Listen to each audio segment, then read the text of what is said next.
بطلنا دان وسونج بيقهر عالم الفنون القتالية اللي معروف برضه باسم شانج هو، وياخد لقب ملك القبضة عشان بيستخدم قبضته بس في الخناقات، مفيش حد بيقدر عليه. وفي يوم من الأيام كام واحد صعلوك من الفصيل الشيطاني نصبوا له كمين، قتل منهم كتير ما عدا 2. الاتنين دول كانوا جامدين قوي ومش بيتورعوا يقتلوا زمايلهم عشان يوصلوا للي عايزينه. قسوتهم والعلامة اللي على سلاحهم كشفت هويتهم لوو سونج جري ناحية واحد منهم وهو بيقول هيخلص عليه ب10 ضربات، بس كل ضربة كانت بتيجي في حتة غلط عشان صاحبه كان ماسكه بخيوط رفيعة مغطية جسمه كله. لما ضرب 9 ضربات محرك العرايس شد الخيط على ووسونج وثبته في مكانه، والواد التاني طعنه بسيفه. حتى قبل ما ياخد نفسه الأخير قدر يدي عدو الضربة ال10 في فكه، وبكده حياة انتهت كدان وسونج اللي كان نفسه يدي عدو ضربة كمان قبل ما يموت. فجأة صح في بيت آمن في جواها باسم لي جين إي أن، الابن الكبير لمجموعة تجار يونغ ها. أول ما صحي بص على نفسه عشان يشوف في إصابات ولا لأ، واتفاجئ إن مفيش حاجة. بس لما بص على وشه الجديد في المراية أول حاجة فكر فيها إن حد حاطط ماسك على وشه، وبعدين رفض الفكرة دي بعد ما فحص وشه كويس. بعد ما الخدم مشيوا عشان ينادوا الدكتور قرر يعرف إيه اللي بيحصل حواليه وبدأ يدور. وهو بيتحرك حس إن الجسم ده ضعيف قوي لدرجة إن المشي نفسه كان مجهود كبير. أخيرا لقى دفتر مكتوب عليه مجموعة تجار يونغ ها، ودي مجموعة تجارية كبيرة ومشهورة في جبل جوها. بعد ما بص في الدفتر فهم انه بقى في جسم لي جين إي أن اللي شكله كان صايع قوي من الرسائل اللي بتتكلم عن الستات والقمار. بعد شوية فحص استنتج انه ممكن يكون اتجسد من جديد كلي جين إي أن.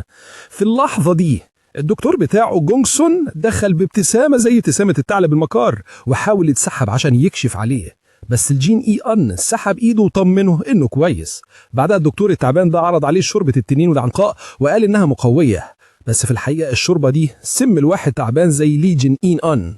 بدل ما يرد عليه جين إي أن عايز يعرف بالدس كام سنة عدت من ساعة ما مات كدان ووسونج، وبيستنتج ان الموضوع ده ما بقالوش كتير. ده معناه ان اعدائه لسه عايشين، وهو بيفكر في الدكتور بتاعه الحالي واعدائه القدام، بيصمم انه يقتلهم كلهم دلوقتي بعد ما جات له فرصة تانية في الحياة. الايام عدت من ساعة ما روح دان وو رجعت اتجسدت في لي جين يون. الصبح ده الخدم بيجهزوا فطاره بحماس كبير، عارفين انه اخيرا هياكل اكل عدلة من النهاردة. لحد دلوقتي كان ماشي على نظام عصيدة قاسية عشان صحته. واحدة من الخدم بتزعق للتانيين عشان يخلصوا بسرعة، عشان جينيون ممكن يرجع من مشيته في اي لحظة. كلامها بيتقطع لما الباب بيتفتح وجينيون بيدخل، بيبص على الفطار وبيقول لهم يخلوه بسيط من دلوقتي زي كده بالظبط. وهو رايح اوضته واحدة من الخدم بتلاحظ جسمه اللي اتحسن وبتعلق على صحته اللي بقت احسن، والباقيين بيتفقوا معاها بسرعة. بعد شوية جينيون بيبدأ فطاره لما التعبان الداهية كوينغ سون مينج بيوصل عشان يعكر مزاجه. جينيون بيتضايق ويسمح له بالدخول، وكوينغ سون بيحس بقلة الذوق دي على طول، بس برضه لابس ابتسامة عريضة وهو بيسلم عليه. جينيون في الوقت ده بيبص له بشك، عارف ان الراجل ده دايما عنده مصلحة لما بيتذل كده. ابتسامة خبيثة بتظهر على شفايف جينيون وهو بيخطط ازاي يخليه يعترف بجريمته، عشان كده بيسأله بلا مبالاة عن سبب وجوده هنا. ساعتها كوينسون بينطلق في الميلودراما بتاعته المعتادة، بيدعي انه مش قادر يستحمل الوحدة فبيجي يشوف جينيون. بعدين بيعلق بتلميح على ان بشرة جينيون شكلها مختلف، وبكده بيهدم كل تحسن جينيون البدني في كلمة واحدة. ده بيلفت انتباه جينيون وبيرد بذكاء ان مجهود كوينغسون ده اكيد معناه انه بيحاول يغريه يشرب شوربة التنين والعنقاء. كوينغسون مش متوقع انه يعرف حاجة عن الشوربة، فبيشرح بسرعة ان شوربة التنين والعنقاء مجرد منشط مغذي. جينيون بيقول ببساطة انها سامة. كوينغسون بيفكره انه الدكتور بتاعه. كوينغسون بيدرك انه هيكشف فبيعمل حركة درامية على طول، وبيعلن انه بما ان جينيون مش محتاجه يبقى الاحسن انه يمشي. قبل ما يقدر ياخد خطوة واحدة صوت جينيون بيوقفه. بنبرة كئيبة جينيون بيسأله هو كوينغسون صاحب البيت هنا بما انه شكله بيدخل ويخرج من اوضته على مزاجه. جينيون بيشوف تعبير وشه فبيضحك وبيوضح انه بيهزر بس، وجينغسون بيلعب الدور بتوتر. بعدها جينيون بيأمره يجيب ادوات الكتابة وبيقول له انه عايز يكتب جواب، ولما جينغ سونج بيوافق جينيون بيقول له هو اللي يكتب بداله، وبيمليه ان جينغ سونج لازم يعيش في الفيلا دي بسبب مرض خطير وانه بيعاني. كلامه اللي بعد كده بيفاجئ جينج سونج لما بيضيف إن حياته طويلة قوي، عشان كده جينج سونج محتاج نصيحة من معلمه عن خطوته اللي جاية. ولما بيشوف تعبير وشه جين يون بيسأله ليه وقف كتابة، بيحاول يضحك على كلام جين يون وبيطلب منه يوضح أكتر، بس قبل ما يخلص جملته جين يون بيرمي عليه عود أكل بيخربش رقبته خفيف وبيخترق الحيطة اللي وراه. جينج سونج بينصدم بجد وبيشوف جرحه. تعبير جين يون بيتحول لجدية وبيقول بوضوح إنه ما بقاش ليه جين يونج اللي جينج سونج يعرفه. جينج سونج لسه بيحاول يتغابى، بس جين يون بيقرر إن ده وقت مواجهة التعبان، وبيشرح بصراحة إنه عارف إن شوربة التنين والعنقاء دي منشط للناس الأصحاء بس جسم جين يون أضعف بكتير من إنه يمتصها كمنشط، وده بيخليها السم لشخص تعبان زيه. ومع ذلك جينج سونج بالرغم من إنه دكتور مش عارف ده إزاي خلاه يشرب الشوربة امبارح بس، وتاني يوم الصبح كان واضح إنه بيكشف على نبض جين يون عشان يشوف تأثيرها. مش بس كده، لما جين يون قال له يسيب الشوربة على الترابيزة تعبير وشه كشف عن نية قتل لا تقبل الشك. جين يون بيقول إنه عارف إنه واحد زي جينج سونج ما ينفعش يتصرف لوحده، عشان كده بيقول له يكتب اسم معلمه. في الجواب جينج سونج الأول بيحاول يلعبها دراما وبيسأل إزاي جين يون يشك في واحد طيب زيه، وبعدين بياخد نفس طويل تمثيلي بس عشان يقلب وشه في اللحظة اللي بعدها ويكشف عن حقيقته، وبيستهزئ إنه ما كانش يعرف إن واحد سافل زي جين يون عنده مخ عشان يفهم حاجة. جين يون بيفهم إنه مفيش تمثيل تاني. جينج سونج بيرد ببرود إن نيته الحقيقية هي إنه يقتله في صمت. ودلوقتي بيبص على الخدم. جينج سونج بيقرر إن دمهم لازم يتسفخ عشان يغطي على اغتيال جين يون، بس قبل ما يجهز إبرة السم بتاعته جين يون بيظهر وراه وبضربة واحدة سريعة جينج سونج بيقع على الأرض، وجين يون بيرجع ياكل عادي وبيقول إن جينج سونج بجد ما ينفعش يتشتت وهو بيتكلم معاه. ايده لسه بتوجعه من الضربة اللي نزلها على جونسون، متضايق من جسمه الضعيف ده. كل اللي محتاجه انه يرجع للقوة اللي كانت عنده في حياته اللي فاتت. عارف انه اول ما يوصل لها محدش هيقدر عليه، وهيقدر يواجه تجار يونها كلهم لو كانوا هم اللي ورا محاولة اغتياله. عشان كده لازم يرجع للناس دي عشان يحقق مع جونسون اكتر في يوم من الايام. في اللحظة اللي بعدها بيتخبط ويقع على الارض، صداع مفاجئ ضرب في دماغه. افتكر جونسون وبعدين ذكريات الجسم ده، جسم لي جين يونج هجمت عليه مرة واحدة. بعد الصدمة ما هديت دمعة نزلت من عينه لما عرف القصة الحقيقية بتاعت جين يانج. كان عادي مش موهوب زي اخواته التاني والتالت اللي كانوا اذكياء واقوياء. عشان يتغلب على عادته دي عمل اللي مفيش عاقل يعمله، بدأ يصرف فلوسه على الملذات، وده بوظ صحته لدرجة انه لما فهم غلطته ما كانش فيه رجوع. بحجة انهم بيساعدوه يتعافى بعتوه الفيلا دي اللي ما كانتش اكتر من مكان منفى، بس عشيرته ما كانتش فارقه معاها ان ابنهم الكبير اللي مش موهوب عايش ايامه هنا. دلوقتي وو سونج اللي عايش في جسم جين يانج مصمم يبدا تدريب فنون القتال من جديد، حاجه كان مأجلها عشان ما كانش عنده ذكريات. جين يانج متضايق من صاحب الجسم ده اللي ضيع جسم زي ده على الملذات. قرر يستخدم خبرته من حياته اللي فاتت عشان يخلي الجسم ده مفيد عن طريق ان يجيب شويه اكسرات نادره. لما دخل الفيلا عينه وقعت على الفلوس اللي معاه وارتاح لما عرف انه مش هيعاني من مشاكل ماديه، ده معناه انه هيقدر يشتري الاكسرات اللي محتاجها بسهوله. وبعدين بصته وقعت على جونسون، دلوقتي مجرد جثه فض الضربه القويه اللي نزلها عليه. قرر يدفن الجثه. من اليوم ده سنه عدت كانها نفس واحد. في يوم من الايام موك انساي اوب واحد من فرقه الحراسه من تجار يونها وصل عشان يسلم جواب لجين يانج. سال الخدامه عن مكان جين يانج وشاورت له على المكان اللي جين يانج بيتأمل فيه. اول ما موك شاف بنيته عينيه وسعت من الدهشه لانه مش مصدق انه بيبص على جين يانج بجد. خلال السنه دي صاحبنا المصمم ده استغل كل لحظه عشان يقوي جسمه طاقته. دلوقتي النواة بتاعت الطاقة ظهرت، وهو ناقش من جديد جوه نفسه كل فنون الدفاع عن النفس اللي أساسية عشان البقاء، زي فن الحركة المستنير وفن الجسد المستنير والخطوات السريعة.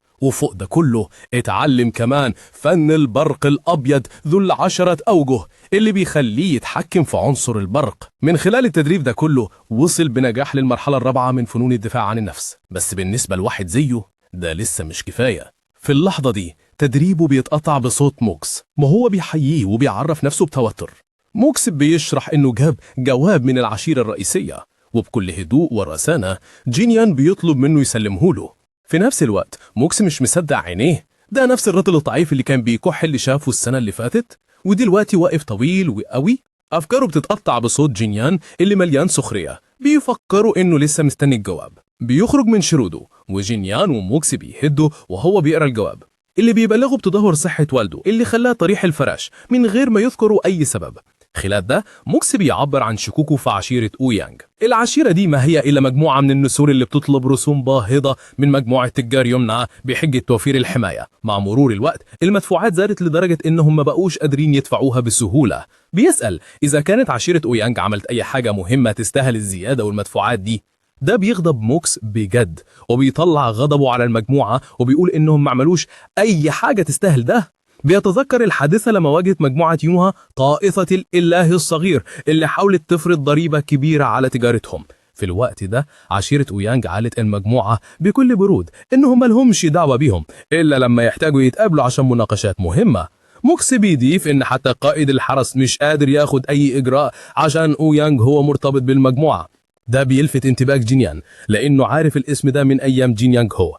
أويانج هو راجل مشهور قوي هناك. دلوقتي جينيان شايف الصورة بوضوح. أويانج هو واحد قوي وبيستغل قوته عشان يضايق مجموعة تجار يونها اللي بيعتبرهم أضعف من إنهم مهمين. في اللحظة دي بيقرر إن الموضوع يا هينتهي بالموت يا هيعلم أويانج هو دانس بنفسه. موكس بيتفاجأ بس بيكمل وبيقول حاجة تانية خلت أبو جينيون اللي هو طريح الفراش يزيد. طلع إن إخواته الصغيرين كانوا عيال لافلك وعملوا مبارزة سيوف قدام تجار يونها كلهم. مش مصدق غبالهم وفهم إن ده زعل أبوهم قوي لدرجة إنه عي من الزعل. موك بيحاول يواسيه وبيقول له الموضوع ملوش دعوه بيه بس هو بيقطعه وبيقوم واقف عشان ما بقاش ينفع يلعب دور المتفرج. موك بيتخض من عزيمته المفاجأة. الواد بتاعنا ساعتها بيقول لموك بجدية انه يحتفظ بالجواب عشان هو هيشوف الموضوع بنفسه. لما موك بيرجع لفرقته اول حاجة بيعملها انه بيوصل الاخبار لزمايله عن انه واحد زي لي جينيون بقى فنان قتالي. اول ما اصحابه بيسمعوا الكلام ده بيبداوا يضحكوا. كل واحد ليه رايه في الموضوع. في اللي بيقول اكيد شاطر في السرير وفي اللي بيقول لا واحد زي جينيون بقى فنان قتالي يبقى هم اكيد فنانين قتاليين اسطوريين. واحد من صحابه بيقول له قول نكتة تتصدق زي مثلا ان نائب القائد اخيرا لقى حبيبه. نائب القائد ده هانيوب بيسمع كلامهم وبيبقى مهتم يعرف اذا كان جينيون فعلا صحته رجعت بعد ما ضرب الراجل اللي حاول يحرجه. بعدها هانيوب يقول بحزم ان جينيون كان فنان قتالي من صغره بفضل الجسم الموهوب اللي عنده. دلوقتي هان بيسأل عن ميعاد رجوع جينيون. موك بيوري تردده في الموضوع ده عشان هو يدوب قال انه راجع. في اللحظه دي بالظبط بيسمعوا اعلان عن وصول جينيون وبيفهموا ان ده دلوقتي. بعدها هان بيطلب من مرؤوسيه انهم يروحوا يستقبلوا سيدهم الشاب. مش عاجبهم الكلام ده فبيفكرهم بصرامة انه سيدهم مهما حصل. في نفس الوقت وسونج لما بيشوف فخامة أسر جماعة يونايماري تشان لأول مرة بيتفاجئ بجد من كتر غناه. في حياته اللي فاتت كان يدوف سمع قصص عن الجماعة دي بس دلوقتي لما بيشوفوا عن قرب بيفهم ان جينيون مش بس ميسور الحال ده غني فشخ. بيقول لزمايله يستريح عشان هو رايح يزور ابوه وهو ماشي لقدام بيتفاجئ بالصمت عشان مفيش حد بيكلف خاطره يسلم عليه. أمنيته بتتحقق قريب لما عدد كبير من الحراس بيستقبلوه بسيوفهم. بعدها هان بيسلم عليه وبيقول له ان جينيون شكله متغير لدرجة انه مش متعرف عليه. شكله باين عليه وكمان فرحان انه شايفه بصحة كويسة.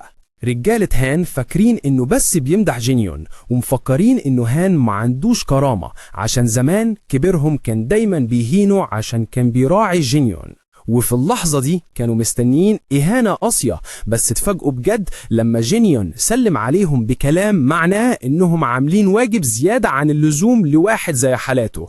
لما شاف تعابير وشوشهم المصدومة ماكن وضح إنه هو أصلا قال لهم إن جينيون اتغير بجد. وهان لاحظ ده وهو بيوصل الواد لأوضة أبوه وشه بقى فيه حنية. وجينيون أخيرا حس إن واحد منهم مش عدو. ولما دخلوا هان قال له إنه بلغ أبوه بوصوله وشكروا على كده. كلامهم اتقطع بإيد أخوه الصغير جاي آن اللي استقبله بتعليق من ماكن وهو بيقول عليه قليل الأدب. ولما شافوا كده جاي آن قال له إنه شكله واحد تاني خالص. ولما جينيون تجرأ وبصله بقرف جاي آن قبض إيده على كتفه. وهان اللي شاف جينيون بيتضرب من أخوه الصغير زمان مش عايزه ياخد نفس المعاملة في أول يوم رجوعه. بالراحة شال إيد جاي آن من على كتف جينيون وهو بيقول إن الإخوات لازم يفرحوا بشوفة بعض المدة دي كلها. بس اتصدم لما جاي آن ضرب هان بالقلم عشان لمسه من غير إذنه. جاي آن ما عجبوش تصرفه الوحش ده معاه وحذره وسأله إذا كان بيقوى عليه. وفي لحظة أعلن إنه مستعد يعلمه الأدب. وقبل ما يعمل حاجة الواد بتاعنا ضربه بالقلم لدرجة إنه واقع على الأرض. جاي ان اتفاجئ تماما، واللحظه اللي بعدها جينيون قبض ايده على كتف جاي ان وخلاه يحس بقوته، وهو بيقول له انه كان متحمس جدا وهو جاي ان صرخ من الوجع وقعد يشتم اخوه ويقول عليه مجنون. ولما سمع كده الواد بتاعنا ببرود قال له انه هيبتدي يقول له يا كبير من دلوقتي. وفي نفس الوقت لا هواي هون الابن التاني للمجموعة اللي مش باينة لاحظ دوشة كبيرة قدام أخت أبوه، وسأل هان عن اللي بيحصل، والنايب رد عليه وقال له إن في خناقة بين الأخ الكبير والأخ الصغير. ولما سمع كده هواي هون افتكر على طول إن جاي جيان جي اي اون بيتسرع ويدخل أغض أخوه الكبير قلقان عليه عشان كان تعبان، بس بيتفاجئ لما يلاقي جينيون اللي بيبص لأخوه الصغير بوش مكشر وبيقول له يسكت عشان هم قدام أوضة أبوهم، وبعدين بياخد باله من وجود أخوه اللي في النص. بعد شوية هوايون بيقعد قدام أخوه الكبير اللي بيدي جينيون عقابه إنه يرفع إيده لفوق. هوايون لما شافه حس براحة إنه بقى كويس، بس جي اي اون باين عليه إنه اتضايق من الموقف. جينيون بيطمنه وبيقول له إنه بقى كويس دلوقتي، وبعدين بياخد باله من إيد هوايون المجروحة وبيسأله إذا كان جي اي اون هو اللي عمل كده. هوايون بيحاول يعدي الموضوع، بس الواد بتاعنا بيزعق لاخوه الصغير وبيضربه بالقلم جامد عشان رفع ايده على اخوه الكبير. جينيون الغلبان مفيش قدامه حل غير انه يسمع الكلام عشان ما ياخدش علقه تانية. مش مصدق انه هو جينيون الضعيف اللي كان بيدلك له كتفه زمان عشان كان خايف ياخد علقه تانية من اخوه الصغير. المنظر ده بيرسم فرحه متوتره على وش هوايون، وهو بيفكر ازاي جينيون دلوقتي بيضرب جي اون في حين انه زمان كان العكس. وبعدين جينيون بيهدى.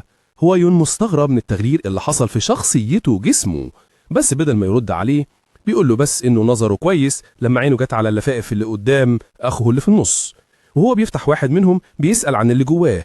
هوايون بيشرح انه اللفافة دي فيها اسماء الموظفين اللي هيرافقوا أوضة الاجتماعات بكرة، وبعدين بيبص على قائمة الموظفين وبيشوف اسم جونغ سون، وده كان هدفه الأساسي انه يسأل عن اي موظف.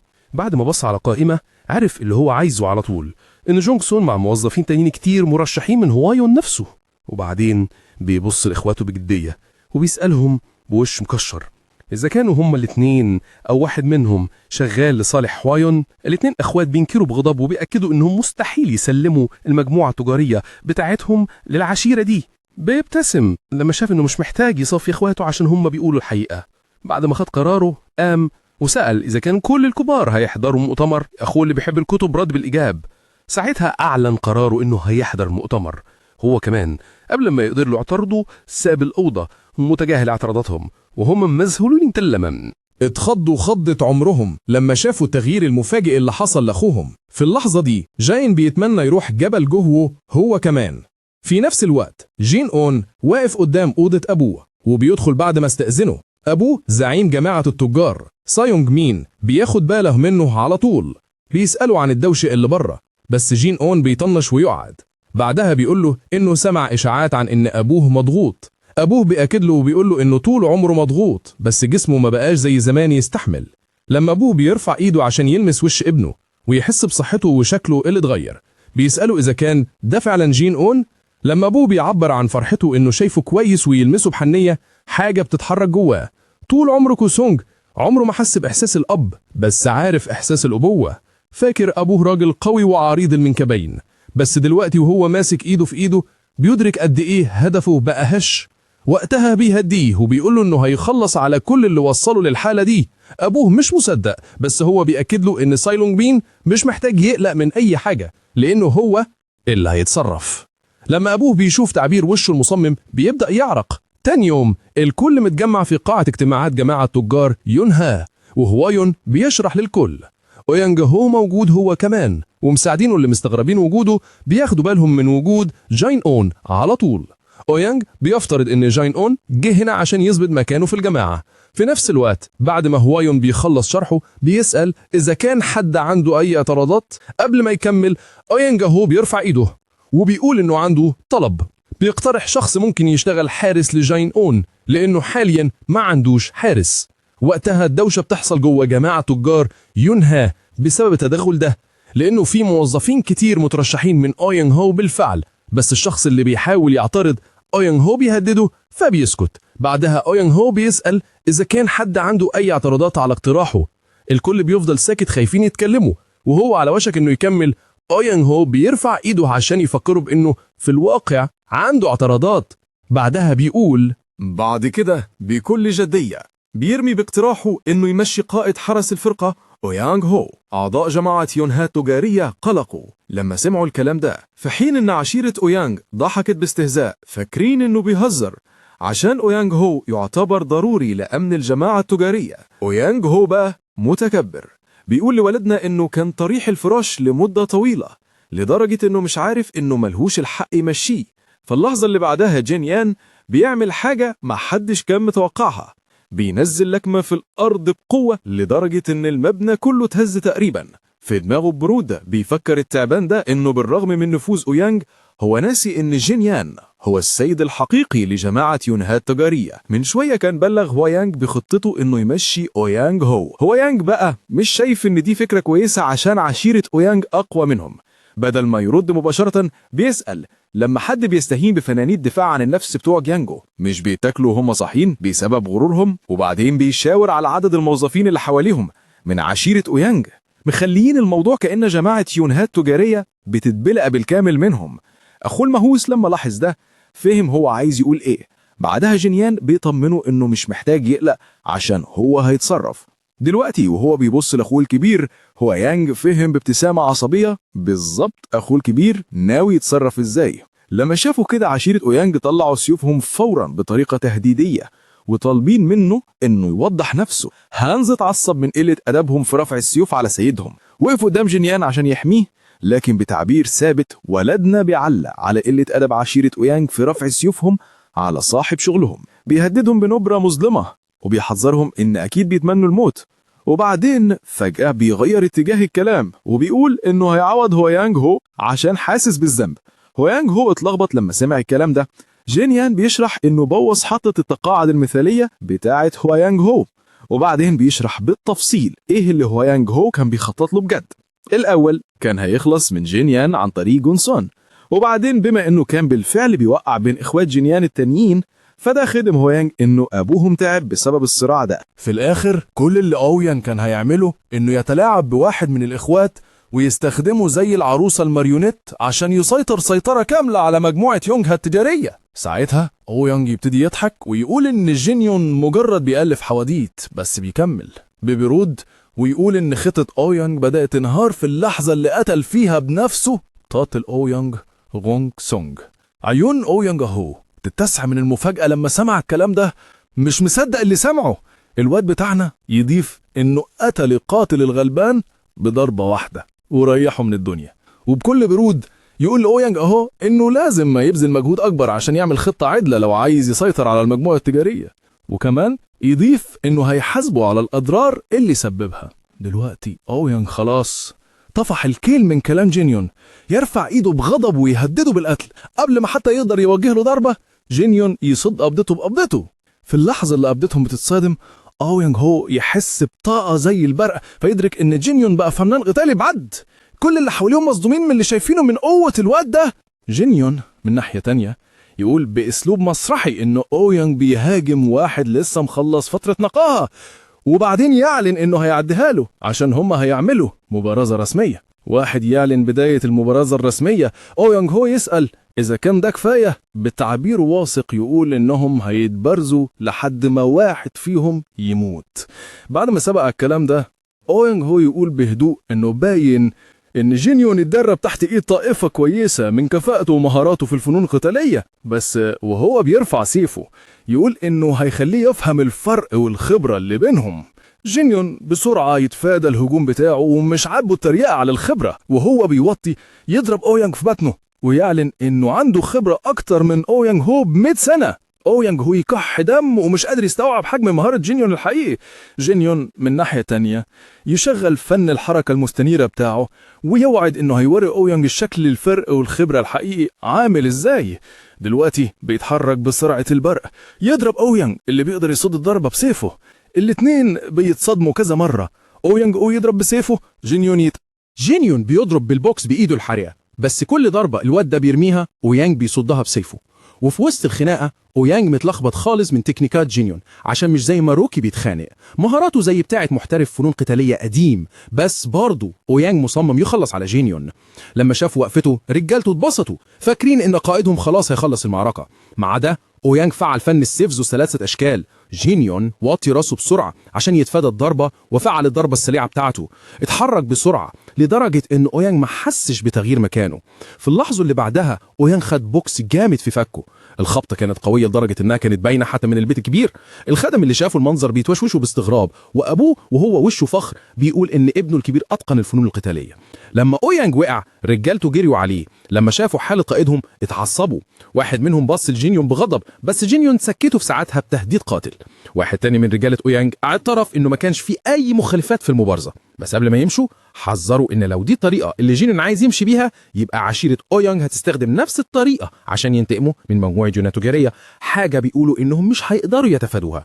بس جينيون ما هيهتمش بالخناقات الصغيرة دي عشان عمره ما كان كبير عليه، هيرد أي حاجة يدوها له سواء كانت خناقة أو معاملة كويسة. ده غير إنه بيتحمل المسؤولية كاملة عن اللي حصل، وده خلى هو يونغ يعترض. بس جينيون بص بحزم للكل وقال إنه بالرغم من كلامه اللي قاله من شوية إن مجموعة يونها التجارية بتاعته هي كمان بتاعة أبوه وبتاعة الفرقة اللي رحبت بيه الصبح وبتاعة كل موظف شغال فيها، عشان كده مش هيسمح لحد يلعب بمجموعة التجارية.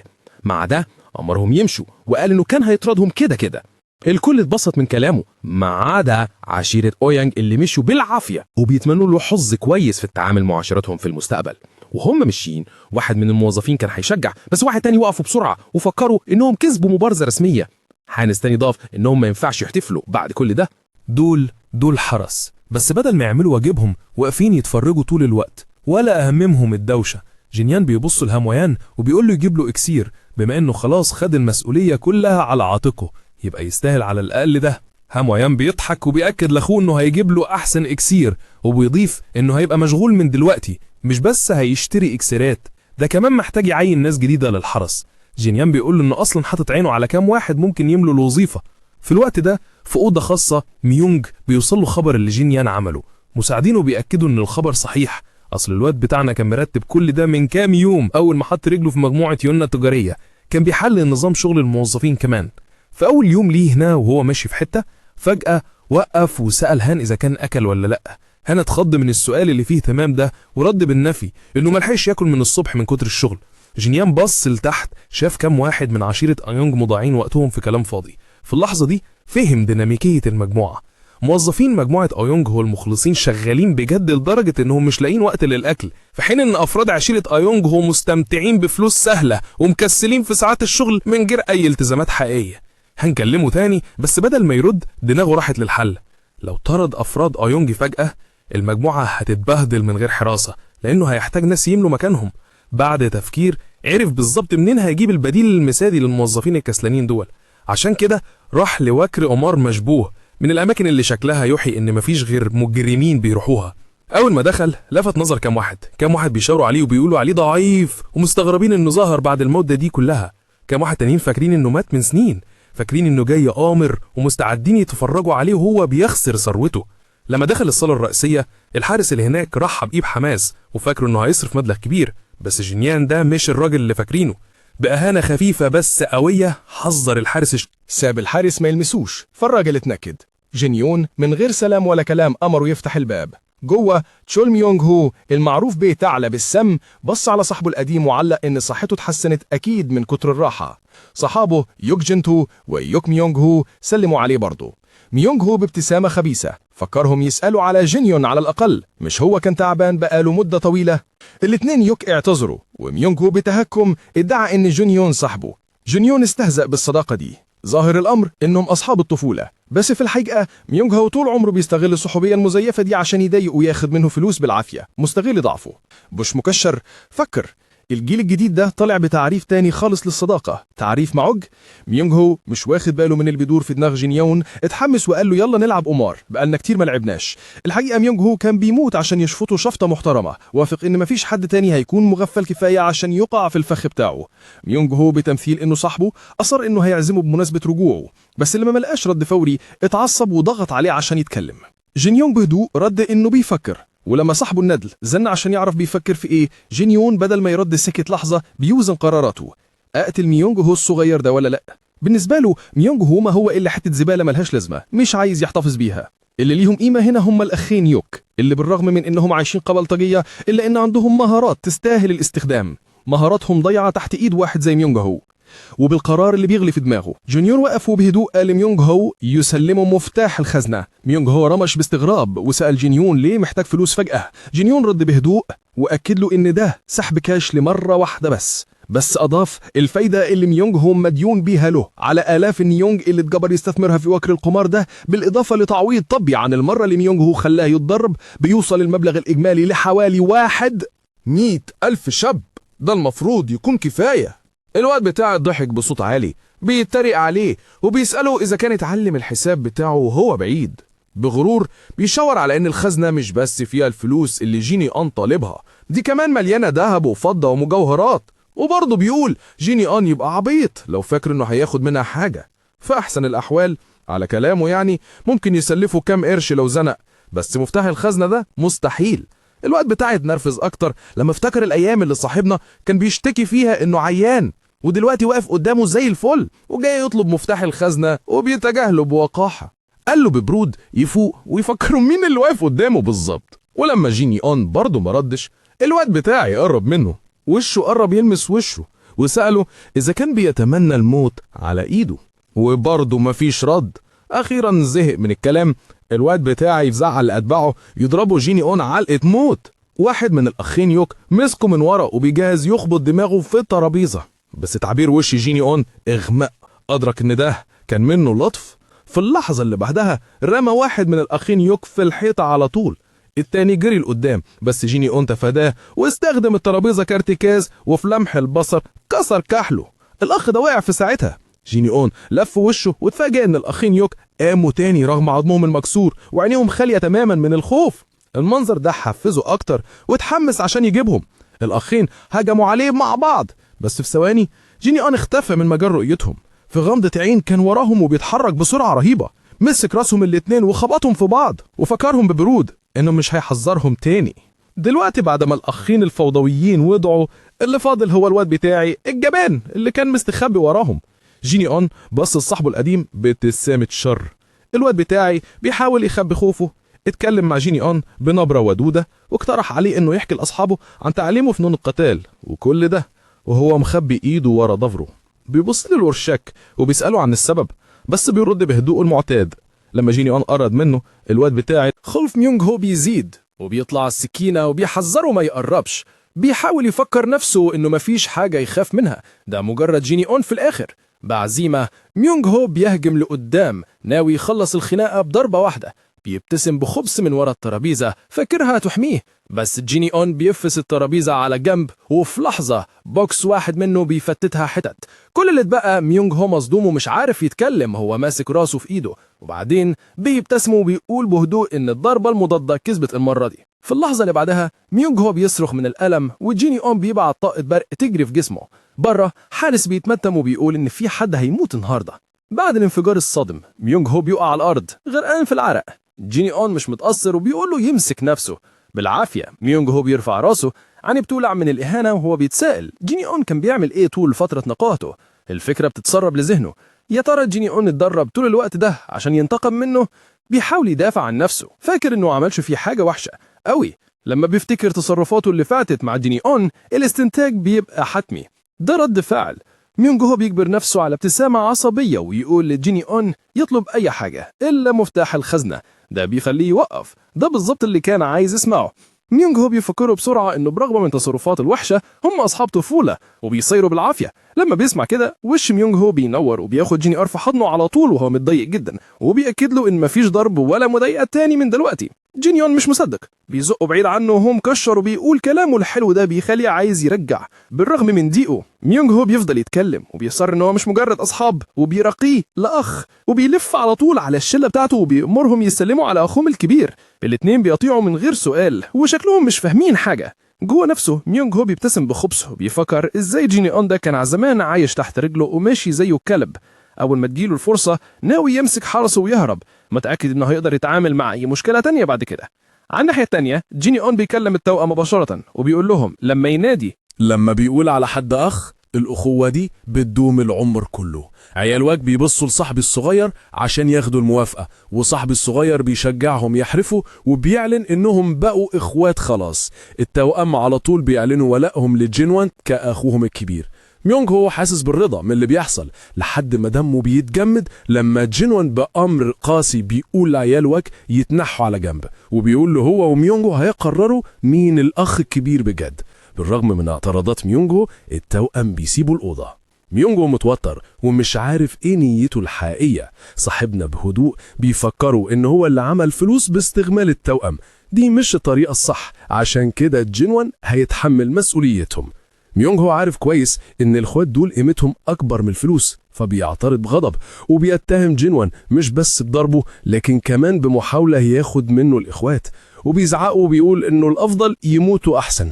بالرغم من قلة أدب الكلام جينوان بيقرر يحقق له اللي بيقوله، وبيرفس ميونجو في فكه في ساعتها، وبيبرد بيقول له انه بيعمل الشغل عالي وبيفضل يستعمله ككيس ملاكمة لحد ما ميونجو أخيرا بيفهم ان جينوان مش مقيد بأي تردد في انه يقتله. في النهاية صاحبي الصغير بيتمتم وبيقول له انه هيديله اللي هو عايزه، لكن جينوان ببساطة بيقول له يقولها بصوت عالي. ميونجو مهزوم وأخيرا بيوافق يسلمه المفتاح. جينوان بيبتسم بخبث وبيفكر ميونجو انه لازم يبين انه بيتوسل عشان حياته. ميونجو لسه عنده جرأة انه يسخر من الطلب وبيستهزأ، بيسأل اذا كان المفروض يكون مؤدب اكتر. بيتعلم الدرس بسرعة لما جينوان بيرميه على جنب وبيسيبه يتسائل اذا كان اتجنن، او لما الاخوات الصغيرين بيشوفوه على طول بيتجهوا ليه ويسألوه اذا كان خسر. ميونجو ما بقاش عنده اي اختيار، فبيعترف انه خسر وانه من دلوقتي هيخدمه جينوان. الإهانة الشديدة بتخلي ميونجو هي عايز يعيط. للحظة قصيرة بيفكر زي البني آدمين وبيقرر يسيبوا الإخوات يروحوا عشان يعيشوا حياة أفضل مع مجموعة تجار يونها. لكن لما الإخوات بيبصوا لبعض ويتفقوا إنهم يخدموا جينوان غضب ميونجو بيشتعل تاني بالسبب اللي شايفه جحود. بعد ما الموضوع بيخلص ميونجو بيخرج متعصب وبيتمت وبيشتكي إنه عمره ما هيثق في الناس اللي شعرهم أسود. أول لما اللي حواليه بيلاحظوا إنه من غير التوأم يونج دلوقتي مستعدين يضربوه بعد ما حمايته راحت. لما شاف الوشوش الشريرة محوطاه كبرياء ميونجو ولعت وحس انه لسه الثعلب السام، وفكرهم بده بصوت عالي. ده كمان عنده الجرأة يتحداهم يجوا عليه. الرجالة خدوا الطعم وسلاحهم في ايدهم وغضبهم بيغلي. ميونجو بيلعن حظه عشان سابه في الحالة دي وبيجهز للأسوأ، بس قبل ما حد يوصل له جونيون بيتدخل عشان يدافع عنه. جونيون بيقول ازاي النسور دي ما تجرأتش تقرب من ميونجو وهو قوي ودلوقتي مستعدين ياكلوه وهو ضعيف. بيأمرهم ما يقربوش من ميونجو إلا لما يبقى قوي كفاية إنه يقاتل. وبعدين بيطلب من الإخوات يوك يجمعوا كل حاجة ليها قيمة، وهم بيتحركوا عشان ينفذوا أوامره. ميونجو بيكمل لعني في كل واحد وكل حاجة، جونيون كمان. لما وصلوا قدام بيته الإخوات يوك شكروه عشان أنقذ سيدهم القديم. الامتنان فاجئه للحظة وهو بيبص على توأم ميونجو. افتكر الإشاعات اللي بتقول إن في ناس بتقول إنهم اتباعوا لميونجو كعبيد، وناس تانية بتقول إنهم تبعوه من الخوف. بس لما شاف اهتمامهم الحقيقي بميونجو جونيون ابتسم بهدوء لنفسه وأدرك إن فهم الطبيعة الإنسانية الحقيقية أعقد بكتير مما تبدو. في الوقت نفسه من وراء عمود حد بيتفرج بحذر بيتأكد إن جونيون موجود فعلا. دلوقتي في الحاضر الأمور بترجع لوضعها الطبيعي، بس جيمون مش مبسوط بالتقدم. لسه بيتذمر إنه مش عارف ياخد يوم هادي لغاية ما أخوه الكبير يرجع. فاكر الظهور المفاجئ للفلوس والمجوهرات من وكر القمار ومعاهم الإخوات يوك، والفكرة دي بتخليه يغلي من الغيظ. في اللحظة اللي بعدها شاف عربية داخلة وفيها مؤن جديدة. هوايون بيفحصهم بحرص وبيؤمر الخدم يكونوا حريصين مع البضاعة ويسيبوا العربية هناك، وبيشرح إن الحاجات دي غالية قوي. لما شاف كده جيون فضوله زاد عشان يعرف ايه اللي في العربية. عينيه نوروا لما لمح زهرة صوف الدرنة اللي عمرها 100 سنة، نادرة أوي لدرجة الناس بتقف طوابير من الفجر عشان يجمعوا واحدة بس. افترض إنها أكيد اتجابت بأوامره. في اللحظة دي أبوهم خرج بره. هوايون جري بسرعة عليه وبيفكروا إنه لسه بدري عليه إنه يخرج وهو في الحالة دي. جيون مع ذلك مهتم أكتر ويا ترى أبوه جايب الإكسير الكتير ده عشان مين؟